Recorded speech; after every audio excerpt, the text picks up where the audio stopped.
Hello student, welcome back mission teacher में आप सभी का स्वागत है।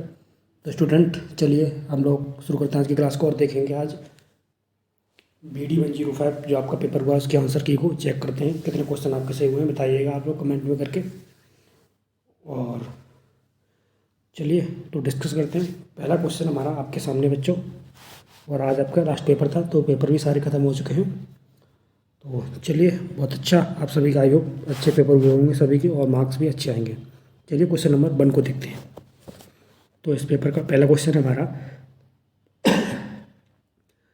पर्यावरण उन समस्त दशाओं का योग है जिनमें जीव करता यानी कि जीव विकास करता है। उपर्युक्त परिभाषा किसकी है बच्चों? तो इसके ऑप्शन दे रखे हैं आपको। ए एच फिटिंग, बी टी एन खूसू और ए जी टॉन्सले और डी दे रखा आपका सी पार्क। तो यहाँ पर सही जवाब रहेगा सी। ठीक है, ए जी टॉन्सले। ठीक है, अगला क्वेश्चन देखते हैं। क्वेश्चन नंबर 2 हमारा, पर्यावरण शिक्षा की निम्नलिखित प्रकृति है बच्चों। तो यहाँ पर सही जवाब होगा इसका क्वेश्चन नंबर दूसरे का डी, उपर्युक्त सभी।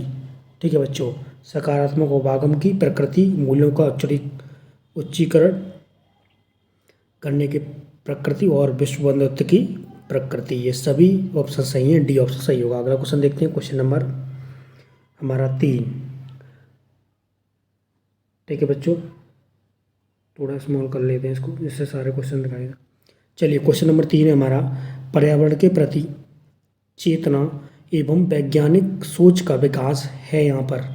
तो इसका सही आंसर हो जाएगा बच्चों क्वेश्चन नंबर 3 का ए, संज्ञानात्मक उद्देश्य बच्चों। ठीक है, अगला क्वेश्चन देखते हैं। क्वेश्चन नंबर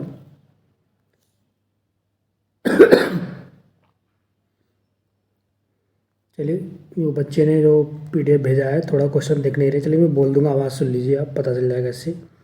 पर्यावरण शिक्षा के क्षेत्र हैं, तो कैसे क्षेत्र हैं? इसका सही आंसर हो जाएगा ए, व्यापक। ठीक है, ए ऑप्शन सही होगा। संकुचित दे रखा है, जटिल दे रखा है और सीमित, आपको दिखाई नहीं दे रहा होगा शायद इसमें। ठीक है, तो आपका यहाँ पर व्यापक है, पहला ऑप्शन सही होगा। पर्यावरण शिक्षा के क्षेत्र, क्वेश्चन नंबर 4 का आंसर ए हो जाएगा। चलिए अगला क्वेश्चन देखते हैं। अब आप लोगों ने PDF सही से भेजा ही नहीं, तो जैसा ही भेजा वैसा दिखाना पड़ेगा। चलिए क्वेश्चन नंबर हमारा 5 है, पर्यावरण शिक्षा के व्यापक क्षेत्र के अंतर्गत आते हैं इनमें से। तो सही, तो यहाँ पर पहला ऑप्शन सही है आपका। पर्यावरण शिक्षा बहुआयामी रूप में होती है, बिल्कुल सही है। जनसंख्या वृद्धि की समस्या भी होती है और प्रदूषण की समस्या, ये सभी पर्यावरण शिक्षा के व्यापक क्षेत्र के अंतर्गत आते हैं। तो यहाँ पर आपका सही आंसर हो जाएगा डी, उपर्युक्त सभी बच्चों, क्वेश्चन नंबर 5 का आंसर। चलिए अगला क्वेश्चन देखते हैं। क्वेश्चन नंबर 6, मनोगत्यात्मक क्रियात्मक उद्देश्य के अंतर्गत आते हैं इनमें से। तो इसका सही आंसर आपका रहेगा पर्यावरण सुरक्षा संरक्षण कार्यक्रम में भाग लेना, और बी पर्यावरण खेल क्लब आदि में सहभागिता और प्रोत्साहन करना। तो यहाँ पर सही आंसर हो जाएगा डी, ए और बी दोनों। ठीक है, ए और बी दोनों यहाँ पर सही जवाब होगा क्वेश्चन नंबर 6 का आंसर। अगला क्वेश्चन देखते हैं। क्वेश्चन नंबर 7, अंतर्राष्ट्रीय पर्यावरण दिवस मनाया जाता है। सही आंसर होगा यहाँ पर 5 जून को, ये आपको पता ही होगा। अगला क्वेश्चन देखते हैं। 8 नंबर क्वेश्चन है, पर्यावरण जागरूकता के लिए प्रथम अंतर्राष्ट्रीय सम्मेलन का आयोजन कहाँ हुआ था? तो इसका सही आंसर हो जाएगा डी। ठीक है, 1972 में स्टॉकहोम स्वीडन में हुआ था। चलिए क्वेश्चन नंबर 9 को देखते हैं। विश्व जनसंख्या दिवस मनाया जाता है,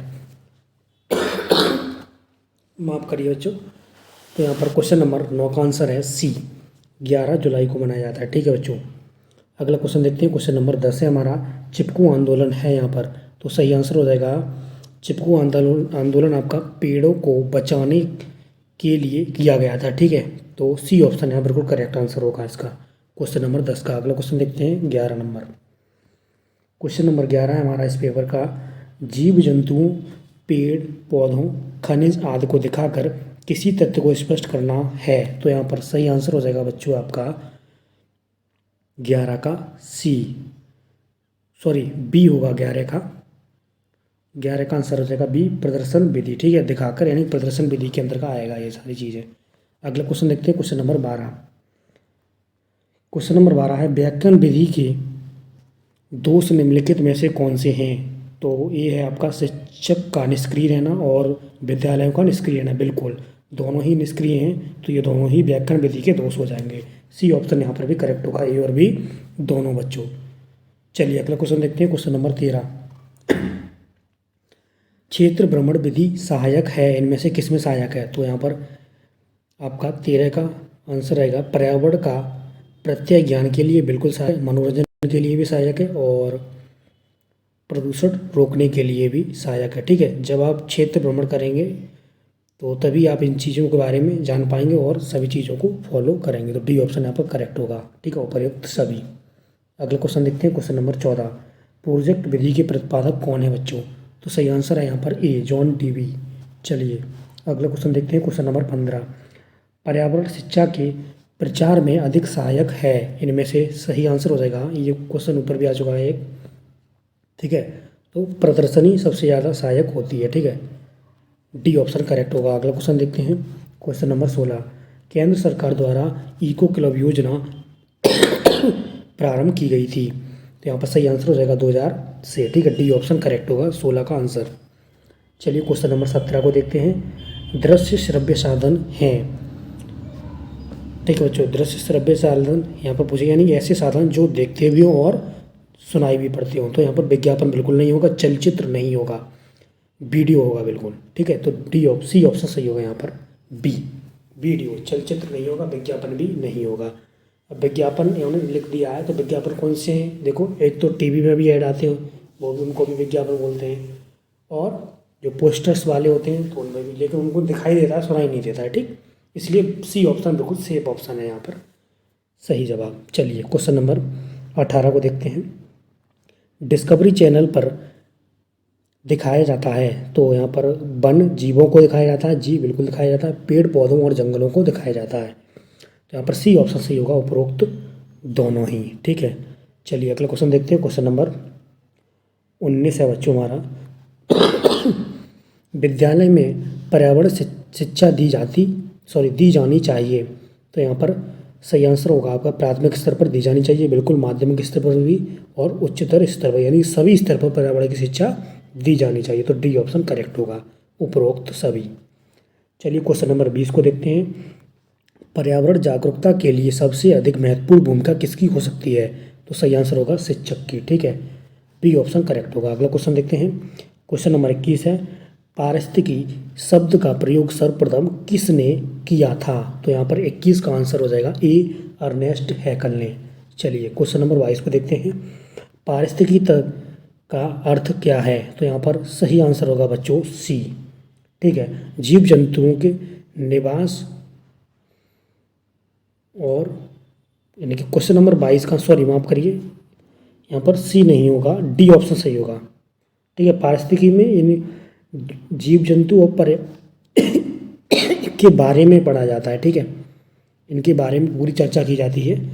तो इसमें जंगलों की जलवायु नहीं, बिल्कुल नहीं होगा, जंतुओं को भोजन से भी नहीं होगा, और जीव जंतुओं के निवास स्थान संबंधी दशाओं से इन्होंने बोला है, नहीं बिल्कुल नहीं होगा। ये भी उससे रिलेटेड चीज़ें पढ़ी जाती है पारिस्थितिकी में। ठीक है, जीव जंतुओं से रिलेटेड, तो इसलिए ये ऑप्शन है ही नहीं, तो इसका डी ऑप्शन सही होगा क्वेश्चन नंबर 22 का आंसर। चलिए अगले प्रश्न को देखते हैं, 23 नंबर हमारा है। पारतंत्र का सर्वप्रथम प्रयोग किसने किया? तो यहाँ पर सही आंसर है बच्चों आपका 23 का बी। ठीक है, ये जी टॉन्सले ने। चलिए अगला क्वेश्चन देखते हैं, क्वेश्चन नंबर 24। पारितंत्र के मुख्य घटक क्या हैं? तो यहाँ पर सही आंसर होगा ऊर्जा स्रोत, उत्पादक, बिल्कुल सही है, ए भी सही होगा, और आपका बी भी ठीक होगा, उपभोक्ता और अपघटक, और सी सही होगा यहाँ पर। ठीक है, तो उपरोक्त तो दोनों ही सही हो जाएंगे। ठीक है, अगला क्वेश्चन देखते हैं, क्वेश्चन नंबर 25। हरे पौधे होते हैं, तो ये उत्पादक होते हैं हरे पौधे। ठीक है, चलिए अगला क्वेश्चन देखते हैं। उत्पादकों का दूसरा नाम क्या है? तो देखिए, उत्पादकों का दूसरा नाम यहाँ पर प्रकाश पोषी भी हो जाएगा, क्योंकि जो पौधे होते हैं वो प्रकाश को लेते हैं। ठीक है, और स्वपोषी भी होते हैं, तो बी, ए और बी दोनों सही होंगे यहाँ पर, उपरोक्त सभी। ठीक है, उपरोक्त दोनों, 26 का आंसर। चलिए क्वेश्चन नंबर 27 को देखते हैं।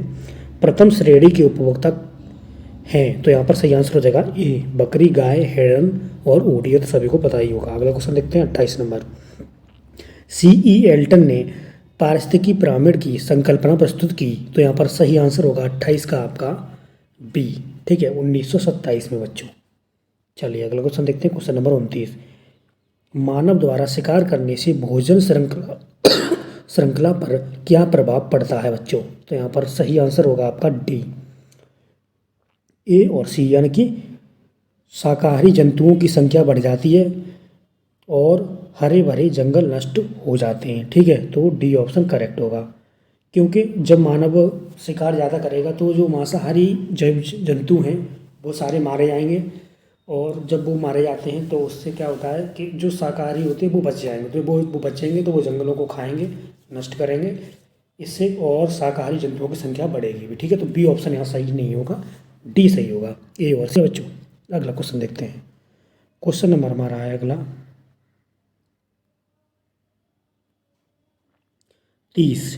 पारिस्थितिकी पिरामिड के प्रकार हैं। तो यहाँ पर क्वेश्चन नंबर 30 का आंसर हो जाएगा डी, उपर्युक्त सभी। ये सभी प्रकार है, ऊर्जा का पिरामिड भी होता है, जीव भार का पिरामिड भी होता है, जीव संख्या का पिरामिड भी होता है। ठीक है, चलिए क्वेश्चन नंबर 31 को देखते हैं। वायुमंडल के भाग हैं।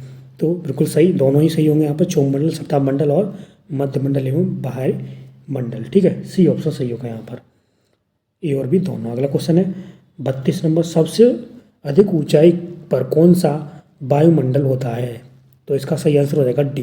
ठीक है, बाहरी मंडल, यानी कि जो सबसे बाहरी साइड पर होता है, सबसे लास्ट वाला वायुमंडल ही सबसे ऊपर होता है। ठीक, डी ऑप्शन यहाँ करेक्ट होगा। अगला क्वेश्चन देखते हैं, क्वेश्चन नंबर 33। जल प्रदूषक से फैलने वाले रोग कौन से हैं? तो ये आंसर सही होगा टाइफाइड, ये जल प्रदूषण से फैलता है। ठीक है, चलिए क्वेश्चन नंबर हमारा 34 है। ध्वनि प्रदूषण का कारक नहीं है, यानी कारण नहीं है, तो यहाँ पर सही आंसर हो जाएगा नदियाँ। बिल्कुल भी ध्वनि प्रदूषण का कारण नहीं है। फैक्ट्रियाँ होती हैं, यातायात के साधन भी होते हैं और मनोरंजन के साधन भी ध्वनि प्रदूषण करते हैं। ठीक है, तो नदियाँ यहाँ पर सही आंसर होगा। चलिए क्वेश्चन नंबर 35 देखते हैं। पर्यावरणीय आपदा के प्रमुख कारण हैं। तो यहाँ पर सही आंसर हो जाएगा प्राकृतिक कारणों का प्रकोप, बिल्कुल, मानव जनित प्रकोप, ये दोनों ही सही होंगे यहाँ पर। ठीक है, सी ऑप्शन करेक्ट होगा 35 का आंसर, ए और बी दोनों बच्चों। अगला क्वेश्चन देखते हैं 36 नंबर। ग्रीन हाउस प्रभाव का अर्थ क्या है? तो यहाँ पर सही आंसर हो जाएगा आपका डी। ठीक है, ऊष्मा का वायुमंडल में रोक लिया जाना। ठीक है, डी ऑप्शन बिल्कुल करेक्ट हुआ 36 का आंसर। अगला क्वेश्चन देखते हैं 37। अम्लीय वर्षा में कौन से अम्ल होते हैं बच्चों? तो यहाँ पर सही आंसर हो जाएगा सल्फ्यूरिक अम्ल भी होता है, नाइट्रिक अम्ल भी होता है और कार्बोनिक अम्ल भी होता है। तो डी ऑप्शन करेक्ट होगा, उपर्युक्त सभी। ठीक है, 37 का आंसर डी। चलिए अगला क्वेश्चन देखते हैं 38 नंबर। पृथ्वी दिवस मनाया जाता है। तो यहाँ पर सही आंसर हो जाएगा ए, 22 अप्रैल को। अगला क्वेश्चन है हमारा 39। ओजोन दिवस मनाया जाता है। तो 39 का सही आंसर हो जाएगा बी। ठीक है, 16 सितंबर को ओजोन दिवस मनाया जाता है। अगला क्वेश्चन 40 नंबर। वायु संरक्षण के उपाय हैं यहाँ पर। तो वृक्षारोपण, जी वृक्षारोपण करना चाहिए, और जनसंख्या वृद्धि पर नियंत्रण करना चाहिए, और कल कारखानों को शहर से दूर रखना चाहिए। तो डी ऑप्शन सही होगा यहाँ पर। ठीक है, उपरोक्त सभी। चलिए अगला क्वेश्चन देखते हैं क्वेश्चन नंबर 41 है बच्चों हमारा। मृदा अपरदन का मूल कारण है। तो इसका सही आंसर हो जाएगा ए, वन उन्मूलन। ठीक है, बिल्कुल सही आंसर हो जाएगा। चलिए अगला क्वेश्चन देखते हैं, क्वेश्चन नंबर 42 है।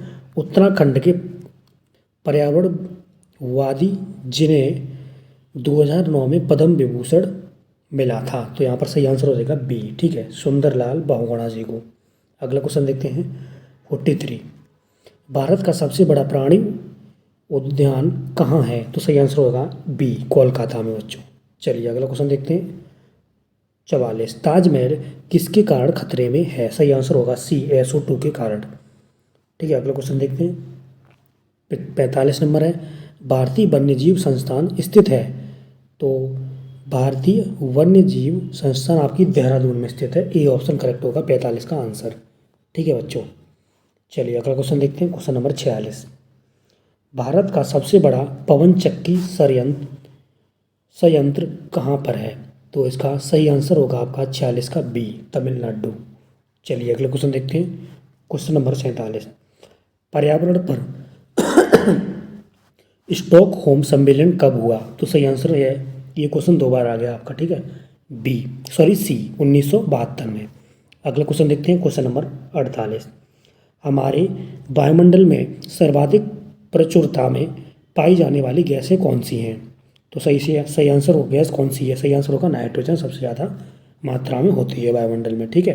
अगला क्वेश्चन 49 नंबर है, पृथ्वी का औसत तापमान कितना है बच्चों? तो 49 का बी 14 डिग्री सेल्सियस, ठीक है। अगला क्वेश्चन देखते हैं, क्वेश्चन नंबर 50, सफ़ेद क्रांति संबंधित है? तो सही आंसर हो जाएगा दुग्ध उत्पादन से, क्योंकि दूध सफ़ेद होता है इसलिए उसको सफ़ेद क्रांति से रिलेटेड माना जाता है, ठीक है, इसीलिए इसका सफ़ेद क्रांति नाम दिया गया है, दूध से संबंधित है। चलिए अगला क्वेश्चन देखते हैं, क्वेश्चन नंबर 51, पर्यावरण शिक्षा को एक विषय की भांति किसने घोषित किया था? तो सही आंसर हो जाएगा बी एनजीटी ने। अगला क्वेश्चन नंबर 52 है, सुनामी शब्द किस भाषा से संबंधित है? सही आंसर हो जाएगा बी जापानी से, ठीक है। अगला क्वेश्चन 53 नंबर है हमारा, तुलसी का पौधा कम करता है? सही आंसर हो जाएगा वायु प्रदूषण को। अगला क्वेश्चन देखते हैं, 54 नंबर है, अफ्रीका के घास के क्षेत्र कहे जाते हैं? सही आंसर हो जाएगा डी सवाना। चलिए 55 नंबर क्वेश्चन को देखते हैं, पर्यावरण शिक्षा अध्ययन के लिए कौन सी शिक्षण विधि उपयुक्त है? तो यहाँ पर सही आंसर हो जाएगा डी गतिविधि आधारित विधि, ठीक है। चलिए अगला क्वेश्चन देखते हैं, क्वेश्चन नंबर हमारा 56 है, पर्यावरण चेतना संबंधित है इनमें से? तो पर्यावरण चेतना किससे संबंधित है? सही आंसर हो जाएगा आपका ए संज्ञानात्मक पहलू से। चलिए अगला क्वेश्चन देखते हैं, क्वेश्चन नंबर हमारा 57, निम्न में से कौन सा पर्यावरणीय शिक्षा का मुख्य पहलू है? तो यहाँ पर सही आंसर हो जाएगा पर्यावरणीय जागरूकता और पर्यावरणीय चेतना, सी ऑप्शन करेक्ट होगा, ए और बी दोनों बच्चों, 57 का आंसर। चलिए अगला क्वेश्चन देखते हैं, क्वेश्चन नंबर 58, भारत में पर्यावरण आंदोलन से निम्नलिखित में से कौन नज़दीकी रूप से संबंधित है? तो ये आंसर भी अभी करा गया है, सही क्वेश्चन बी ऑप्शन सही होगा, सुंदरलाल बहुगुणा जी। चलिए अगला क्वेश्चन देखते हैं, क्वेश्चन नंबर 59, किसने कहा है शिक्षा और पर्यावरण के बीच अंतःक्रिया पर्यावरण शिक्षा को जन्म देती है? तो यहाँ पर सही आंसर हो जाएगा ए एस बी कट्टीबाबू, ठीक है। अगला क्वेश्चन देखते हैं, क्वेश्चन नंबर 60, निम्नलिखित में से कौन सा सही कालक्रम है बच्चों? तो देखिए इन्होंने कालक्रम पूछा गया है, मतलब कौन सा आंदोलन किस टाइम पर हुआ था, ठीक है। तो इसका सही आंसर आपका हो जाएगा, देखिए जंगल बचाओ आंदोलन आपका हुआ था 1980 में, ठीक है, 1980 में हुआ था, ठीक है। और इसके बाद आपका नर्मदा बचाओ आंदोलन हुआ है 85 में, ठीक है बच्चों। और अपिक्को आंदोलन आपका हुआ है 83 में, 1983 में, ठीक है, सभी हुए हैं 1900 की ईयर में। और चिपको आंदोलन 1970 में हुआ है, 70, ठीक है। तो इस हिसाब से आपका यहाँ पर माफ़ करिए,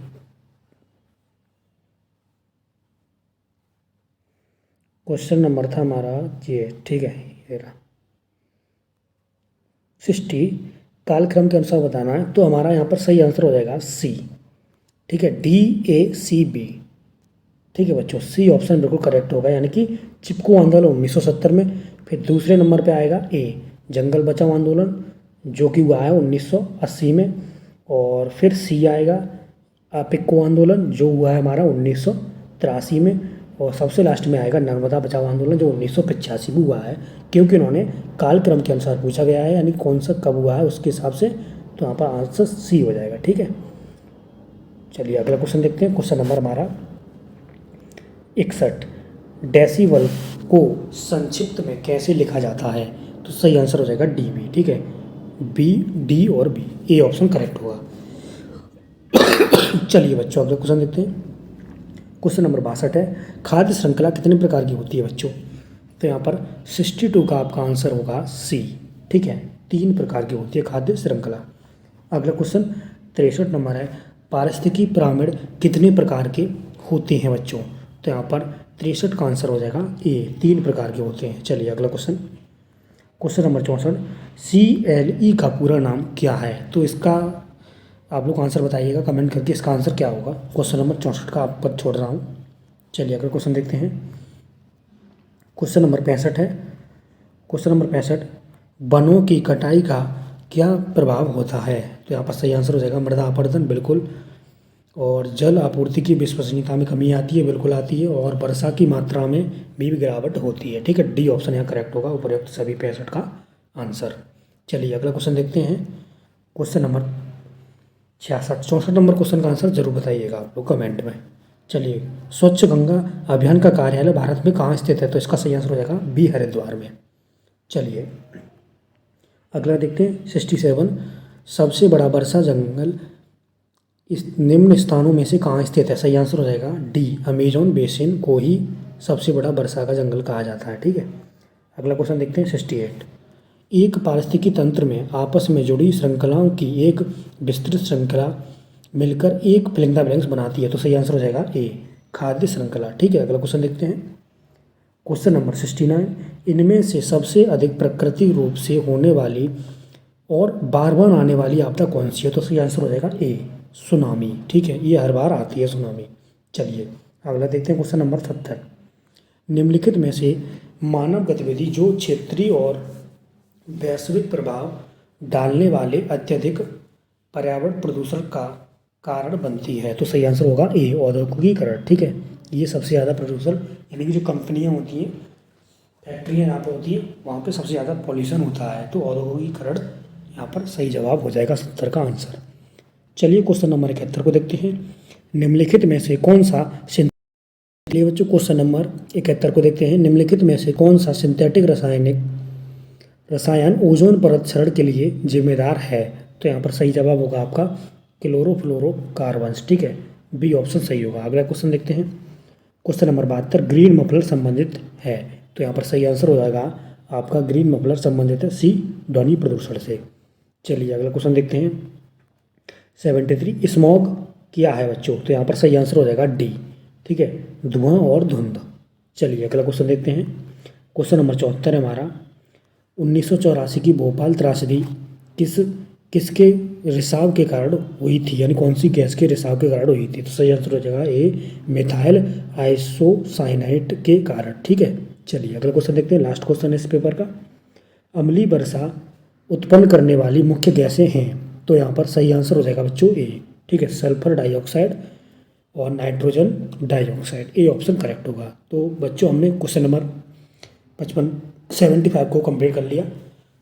तो हमने यहाँ पर पूरी आंसर की आपने देख ली है एनवायरनमेंट एजुकेशन की BD 105 सब्जेक्ट की, जो आज आपका पेपर हुआ है। ठीक है, तो बताइएगा आप लोग कितने आपके क्वेश्चन सही हुए हैं, कमेंट करके ज़रूर बताइएगा। और चलिए अब हम लोग आपका रिजल्ट आएगा, उसके बाद फिर मिलेंगे B.Ed सेकेंड ईयर की, जब आपका सेकेंड सेमेस्टर का एग्जाम होगा उसकी क्लास को लेकर आएंगे कुछ दिनों बाद। तब तक के लिए आप लोग सभी स्टूडेंट को best of luck and thank you. चलिए मिलते हैं आपको। आई होप आशा का रिजल्ट अच्छा है, तो आप लोगों को बहुत बहुत थैंक यू। चलिए।